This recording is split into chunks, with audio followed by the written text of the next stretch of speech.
They burned down the human embassy. Then the council sent one message. Minute 0. The signal came from a dead moon where 64 ships had been sleeping in shadow for 11 years.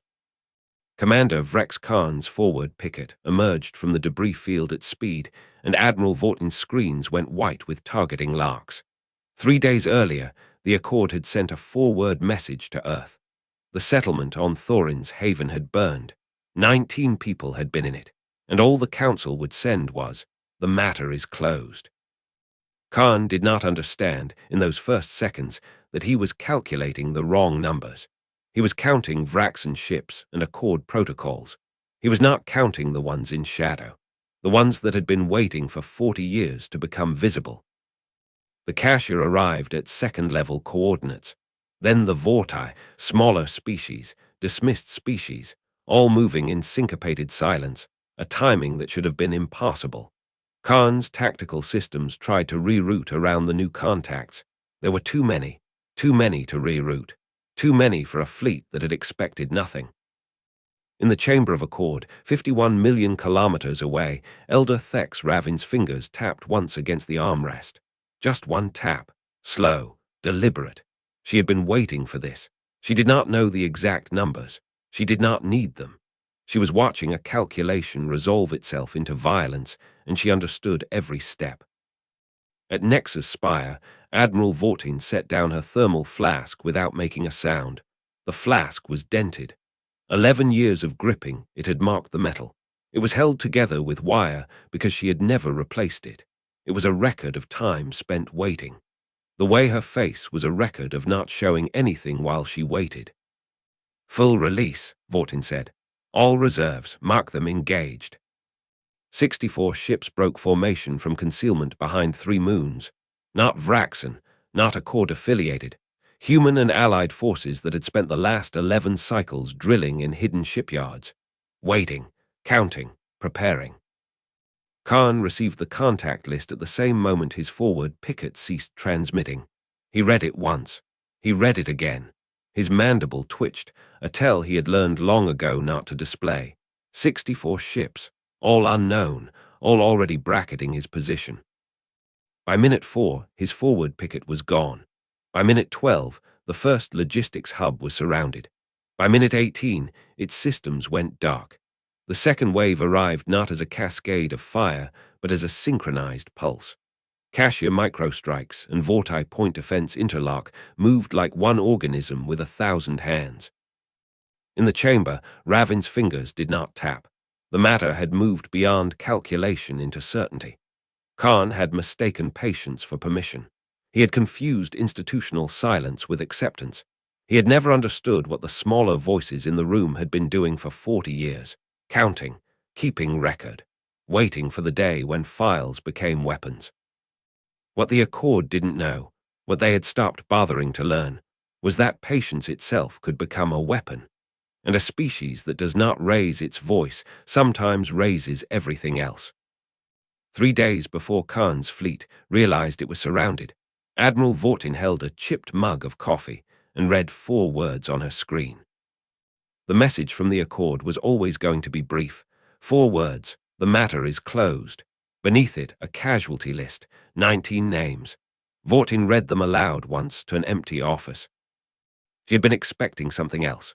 A warning, a formal apology wrapped in procedural language.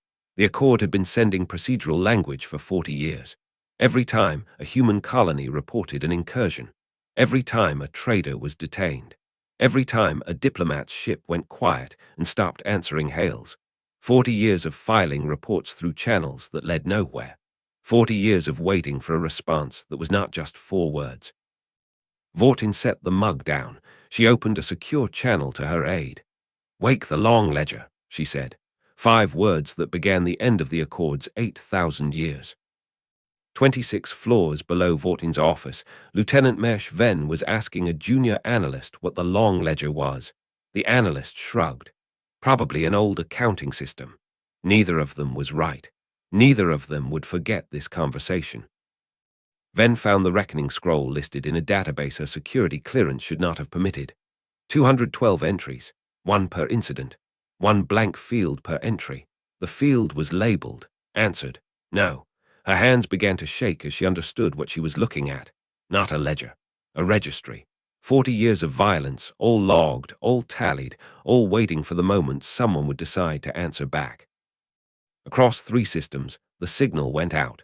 Not through Accord channels, not through any monitored frequency. Captain Thorne Rax, commanding from Nexus Spire's Shadow Operations Sector, received it in binary and understood. Begin the sequence. 64 ships broke from concealment. 64 ships that had been drilling in hidden shipyards for 11 cycles, waiting for this exact moment. The Cashier captains knew their formation. The Vorti knew their vectors. The human forces knew the targets. All of them had been waiting for the day the smaller species would stop filing complaints and start filing engagement reports. 3 days before her command office would go quiet with the weight of what she had done, Vortin stood and looked at the thermal flask on her desk. Dented, held together by wire. A record of 11 years carrying the weight of a species that had not yet learned to shout back. She reached for the intercom. She did not reach for the flask. Everything could wait now. Everything had waited long enough. When Vortin spoke, her voice was very quiet. Begin the engagement. Authorization Vortin 1. Confirm. The confirmation came back instantly. 3 words. Authorization confirmed. Proceed. And in that moment, the Accord's 8,000 years of believing patience and acceptance with the same thing began to end. In the chamber, on distant stations, in hidden shipyards, 64 ships aligned, all moving toward a moment when a commander who had conquered 11 occupied territories would finally meet a species that had been taking notes. Minute 0 was approaching. Khan's fleet was still calculating its advantage. The Accord was still reading the next item on the agenda, and 64 ships that had been waiting for 40 years to stop being dismissed finally broke from shadow. The engagement started at minute 0.3. Khan's tactical officer screamed something about the second wave. Khan was already moving. His command center was 3 decks below the hull, shielded, armored, designed to survive exactly this kind of moment. What it was not designed to survive was a moment where his ships were not where his calculations said they would be. The Cashier microstrikes hit the forward batteries first, synchronized, precise, not scattered, not desperate. 1,000 small impacts moving like a school of predators that had been hunting in formation for years. Because they had. 11 cycles of drilling in hidden shipyards meant 11 cycles of learning each other's moves. Learning how a hive mind species could coordinate with avian swarm tactics. Learning how humans with 40 years of rage could thread it all together into something the Accord had never seen. By minute 1, Khan understood that he was losing. Vortin watched the feeds from Nexus Spire. 6 screens, 6 vectors, Cashier engaging from the lower hemisphere, Vorti sweeping the upper approach. Human strike teams holding the center line. The positioning was perfect. The timing was perfect, because this was not an improvisation. This was 40 years of preparation compressed into 90 seconds of execution. The first logistics hub reported a breach. Khan's communications officer repeated it twice before Khan understood the words. A breach, not an attack. A breach, which meant something had gotten through the outer defenses. Something coordinated enough, fast enough, to punch through layers of Vraxan military technology that had been built to hold against civilizational assault. Get me a status on Hub 1, Khan said. His voice did not change. A tell he had learned long ago not to display, but his mandible had twitched. He could feel it twitching. The response came back corrupted. Audio only. Something large was jamming the data channels. Something broadcasting on every frequency at once. A sound like a million voices speaking a single word. Not words, not language, just noise designed to disrupt everything that relied on signal clarity. The Vorti did that. Energy-resonant biology and predatory patience. They could turn their nervous systems into broadcast towers when they needed to. Vortin spoke into her comms. All stations, proceed to Phase 2. Cashier are taking the hub perimeter. We hold the center. The response came from Captain Rax, somewhere in the darkness near Thorin's haven. Center holding. Vortai reports status green. Cashier are inside. Inside. Inside the logistics hub that Khan had believed was defended. Inside the installation that held 3 cycles of supply drops and communication relays for the Vraxan fleet. Inside meant that the Accord's failure to listen had just become irreversible. On the chamber floor, Elder Thex Ravin watched Khan's delegation. Watched them trying to maintain the fiction of authority while their people reported catastrophic losses on every other channel. Watched them realize, moment by moment, that they had miscalculated, that they had confused the patience of smaller species with weakness, that they had forgotten that 40 years is long enough to build an entire military operation in shadow. She did not tap her fingers. The matter had moved beyond calculation. She was simply watching history resolve itself into numbers, casualties, ships lost, territory surrendered. The Accord had been very good at absorbing grievances. They had never learned how to absorb a response.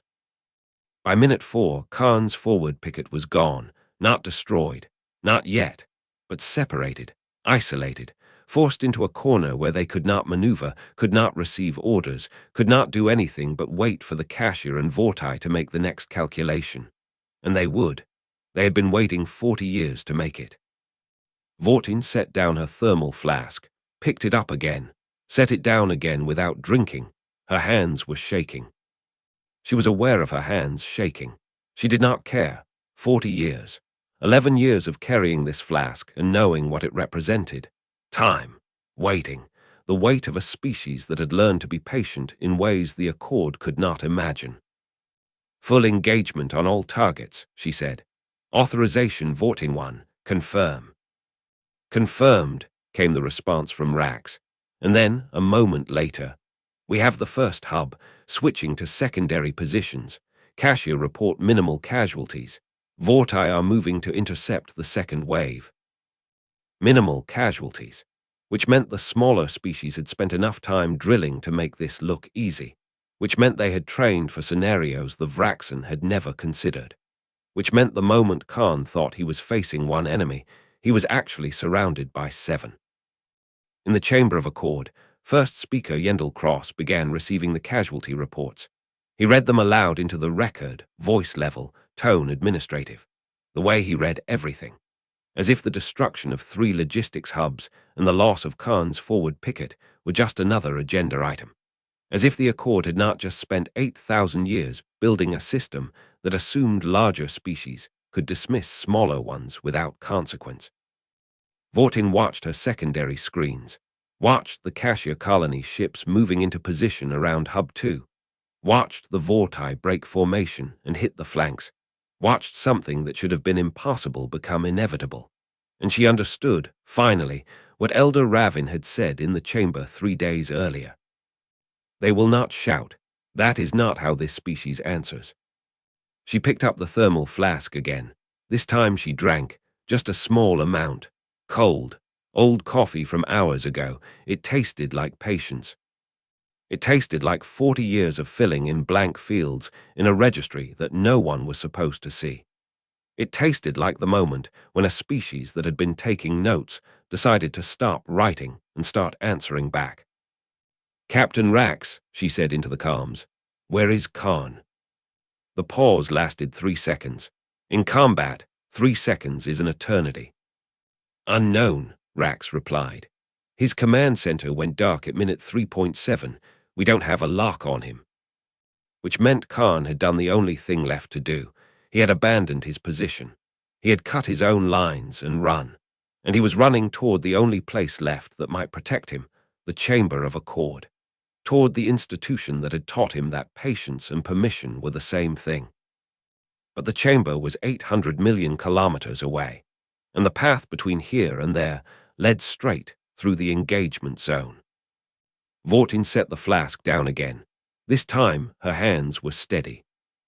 All stations, she said, target their retreat vectors. No ship leaves this engagement without answering for what they did on Thorin's haven. Khan's escape vector took him directly through the engagement zone. and he was still calculating the odds when the first vortice strike wing intercepted his trajectory. His remaining battleship shuddered. Alarms screamed. The Vraxan commander had been fighting for 40 years, and in 40 years he had learned to ignore alarms. What he could not ignore was the realization that his escape route had been anticipated, bracketed, already occupied by forces that had been waiting for exactly this moment. He changed course, upward, toward open space and the distant flicker of the Accord chamber. 800 million kilometers away, and his ship was damaged, his fleet scattered, his tactical options reduced to a single word: run. The signal reached the chamber in real time. Sensors tracked 17 Vraxan vessels breaking from the engagement perimeter, all heading toward home, all asking, without words, if the institution that had taught them patience was a synonym for protection. First Speaker Yendel Cross was reading the supply manifests from Hub 1 when the proximity alarms sounded. He did not look up. The manifests were important. 3 cycles of food, spare parts, medical supplies, the ordinary business of maintaining a garrison. The Accord had been very good at maintaining ordinary business while extraordinary things happened elsewhere. Khan's ship entered the warning zone. Cross continued reading. His voice did not change. The Accord's greatest strength had always been its ability to absorb disruption the way deep stone absorbs tremors. It all resolved into procedure. Everything resolved into procedure. Elder Thex, Ravin watched the Vraxan commanders approach Vector and understood what no one else in the chamber seemed willing to admit. The moment was arriving. 40 years of smaller species filing complaints had taught them to expect silence. They had not learned to expect response. They had confused patience with permission for so long that the distinction no longer existed in their language. She stood, just stood, did not tap her fingers, did not speak, just stood and watched as Khan's damaged vessel crossed into the outer cordon of the Accord's defensive perimeter.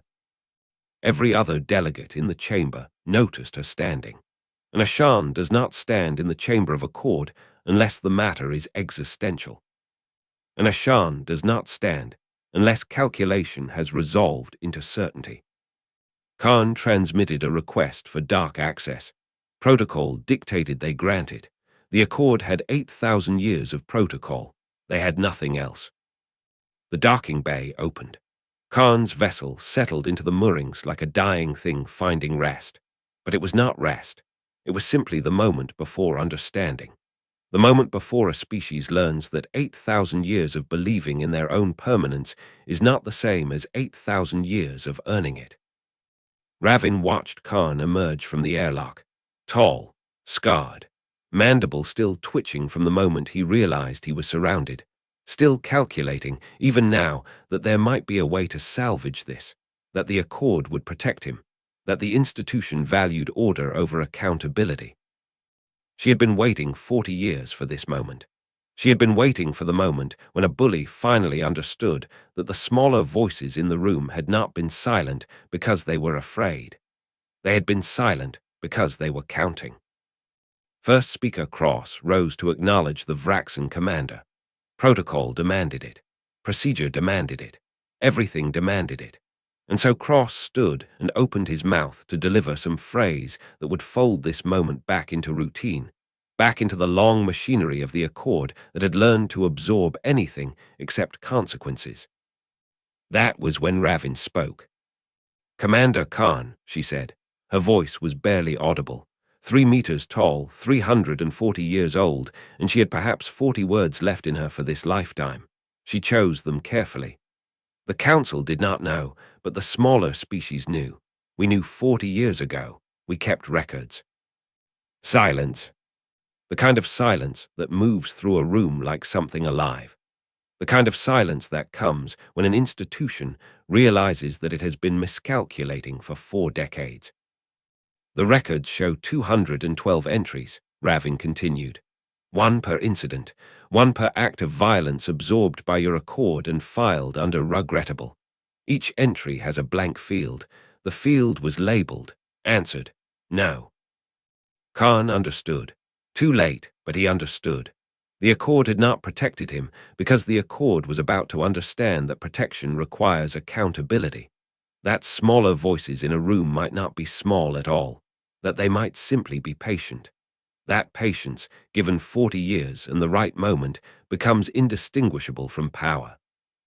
The fields are being filled now, Ravin said, and then she sat. She did not say anything else. 40 years of patience, and she had used perhaps 30 words. That was enough. That was more than enough. First speaker Cross looked at the readout from Nexus Spire. The engagement casualty counts were ascending rapidly. Hub 1 captured. Hub 2 under siege. The Vraxen forward picket no longer transmitting. Commander Khan's escape had cost him everything except the moment to watch the Accord understand that it had been calculating wrong. Vortin's voice came through on an open channel, not encrypted, not procedural, just direct words to the institutional heart of known space. First speaker, the Coalition has secured primary objectives. The Vraxen fleet has been neutralized in the Thorin sector. 40 years of outstanding grievances have been answered. This engagement is concluded. The matter, contrary to your assessment 3 days ago, is not closed. The matter is resolved. Then the channel closed. Khan stood in the chamber of Accord and understood, finally, that he had spent his life believing in an institution that had spent its existence believing that patience and acceptance were the same thing. That smaller species kept silent because they had nothing to say. That 40 years of filing complaints through official channels meant they had accepted the silence as permanent. He had not understood that every complaint was an entry in a registry, that every silence was a note in a record. That smaller species do not shout because they do not need to. They simply wait until the moment when volume no longer matters, when the ledger itself becomes the weapon. The first casualty count came through official channels. 2,471 Vraxen dead, 17 vessels lost, 3 logistics hubs captured, an entire tactical zone surrendered to species that the Accord had stopped inviting to speak. Yendel Cross read the numbers into the record. His voice did not change, but his hands, very slightly, began to shake. Khan stood in the silence that followed and understood that he had miscalculated everything. The Accord chamber filled with voices requesting clarification, requesting protocol, requesting procedure. Cross raised his hand. The chamber fell silent. An Ashan does not stand unless the matter is existential. An Ashan does not speak unless the words matter. Yendel Cross knew what was coming, and so he raised his hand because procedure demanded that he at least try to maintain the fiction that procedure still mattered. Vortin's message came through on the official Accord channel, not encrypted, not filtered, not softened by bureaucratic language. Just Admiral to Council, the way a species that had stopped trying to fit into someone else's system spoke. First speaker Cross. The Coalition has secured all primary objectives. I am transmitting the final accounting now. 192 of the blank fields in the reckoning scroll have been filled. The remaining 20 correspond to the incidents where no casualties were sustained. Those entries remain open because they represent warnings, because patience sometimes means understanding when not to escalate. But the 212 incidents from the past 40 years have now been logged and answered. The matter, contrary to your assessment 3 days ago, is not closed. The matter is closed the way all matters close when accountability has finally arrived. The data came through in a single block. 212 dates, 212 locations, 212 corresponding actions taken, not retaliation, not revenge. Just the simple mathematics of response finally made equal to the original crime. Khan watched the display and saw his own name appear 17 times.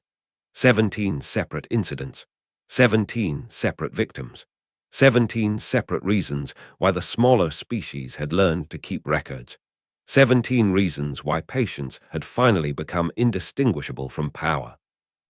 He did not move. He did not speak.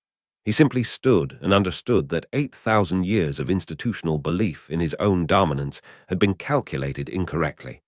That smaller species do not stay silent because they are afraid.